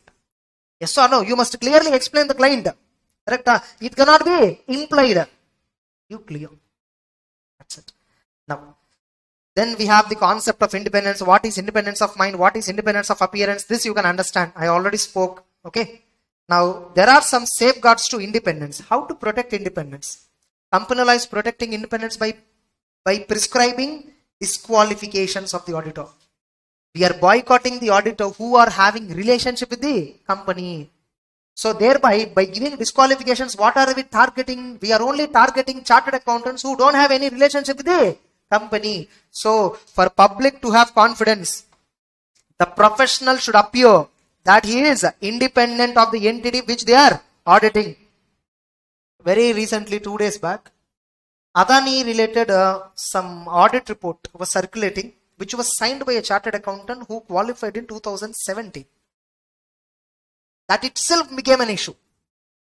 Why, how come such an youngster who qualified in 2017 can negotiate with such a big company? Suppose if a CA who signed Adani audit report is of 45 years age or 50 years age, or who is in practice from more than 20 years, naturally that kind of client may approach him. He is independent. But how an young person be appointed as an auditor of Adani directly? That's supposed to circulating in the LinkedIn. Getting it? அங்க எதுவும் பிரச்சனை இல்லை. இவன் youngster, இவன் எப்படி auditor ஆகிட்டான்? அதான் பிரச்சனை. அதான் குரூப். ஏன்னா கம்பெனி சார்ட்ல ஏதாச்சும் ரெஸ்ட்ரிக்ஷன் இருக்கா? ஏஜ் ரெஸ்ட்ரிக்ஷன் இருக்கா? Disqualification to audit a company having 500 crores turnover or over, auditor must have age of 35 years. No. Correct? So that itself is circulating. I felt heights of stupidity, but then there is a logic behind that as well. Okay, generally big companies will not come to fresher CS. Naturally. But if they come to a fresher CA, they'll have a better bargaining power. என்ன bargaining power? நான் நியூவா practice open பண்ணிட்டேன், client கிடைக்கதே பெரிய விஷயம். கரெக்டா?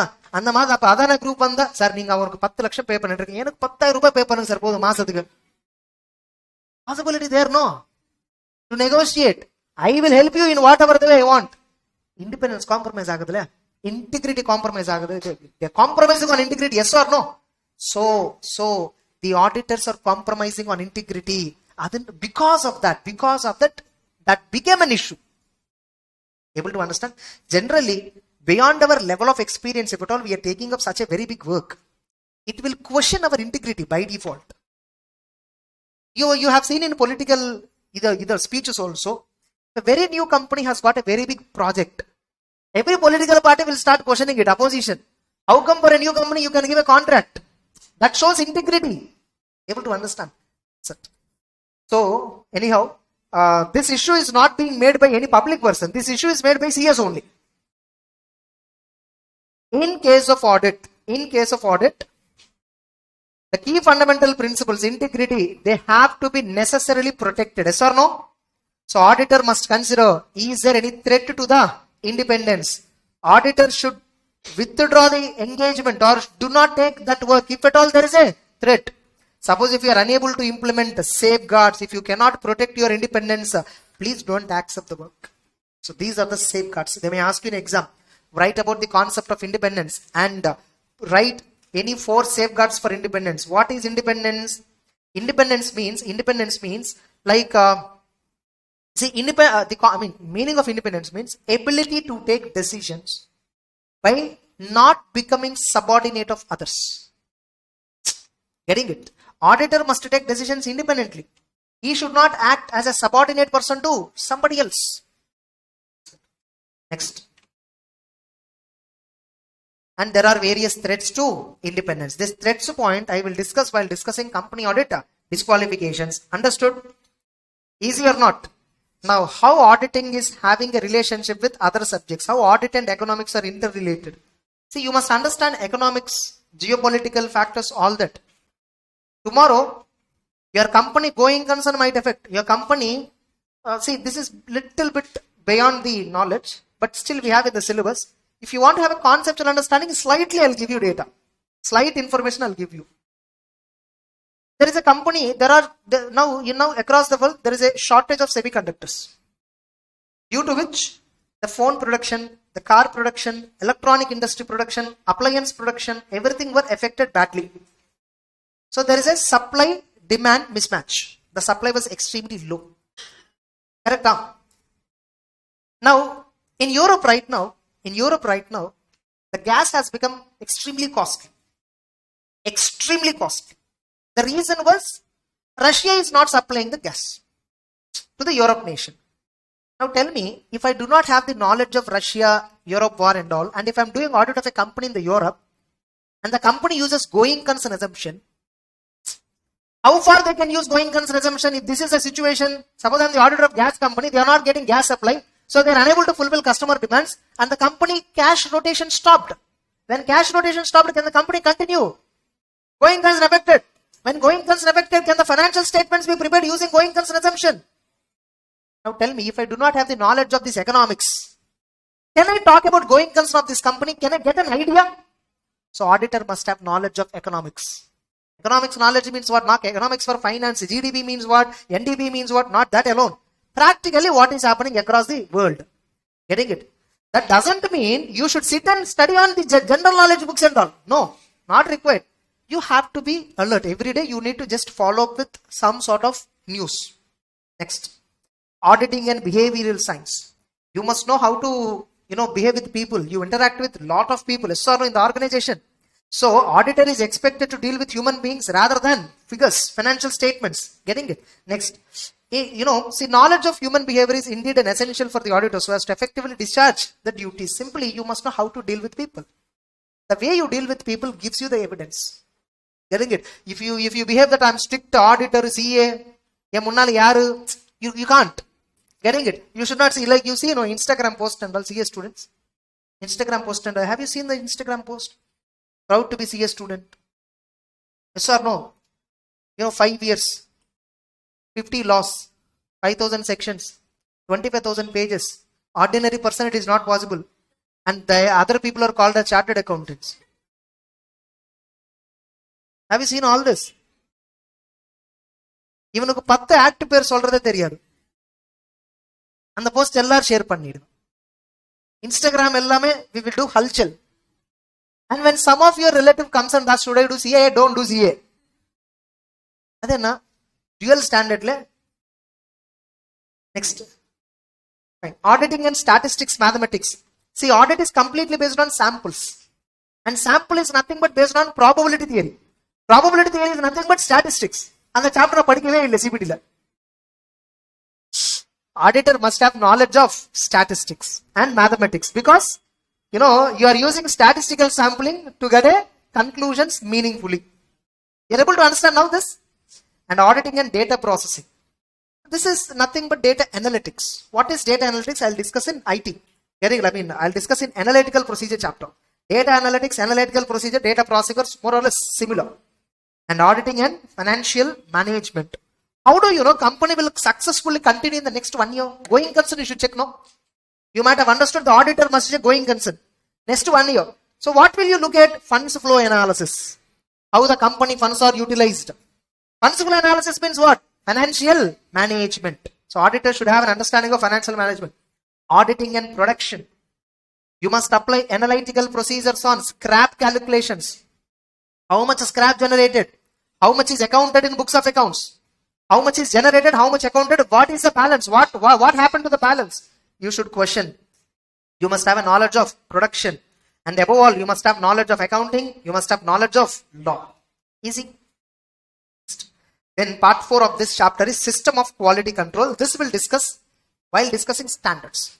This is not to be discussed at this moment, but along with standards on auditing, we will discuss. There are few standards, right? I told you, few exclusive standards. Along with it, I'll discuss. With this, invoice audit chapter is completed. Are you clear? Yes.